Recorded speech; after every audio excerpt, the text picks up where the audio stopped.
Իշխանությունները Ադրբեջանի պահանջը կատարեցին, բայց ասեցին մի վախեցեք, այսօր եկուց ադրբեջանցիք էլ բերքաբերից դուրս կգան։ 2 տարուց ավել է անցել, 2 տարի է անցել։ Դուրս են եկել, երբ են դուրս գալու։ 2 տարին հերիք չէր մի 5 կիլոմետր ճանապարհել կամ սահմանել սահմանազատեիք։ Նաև ջերմուկում են, իշխանությունները հայտարարում են, թե դրանք սոված են, ծարավ են, ծնողներին են կարոտում, հեսա ռադները քաշելու են գնան, բայց ընտեղ են, շորժայում են, շուրնուխում են, իշխանասարի վրա են։ Սա իհարկե խաղաղություն է։ Ըստ ձեզ, եթե ազգային ժողովի դահլիճից ադրբեջանական դրոշները չեք տեսնում, չի նշանակում, որ դրանք մեր տարածքում չեն։ Սելյայնակիցներ,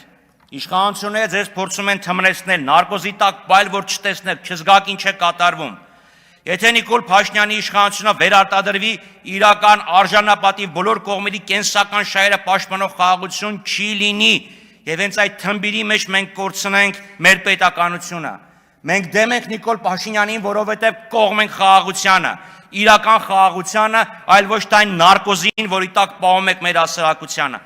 Իդեպ չինացիք 3 մետաքրքիր փաստաթուղթ էին հրապարակի 5 դաս պատերազմի մասին։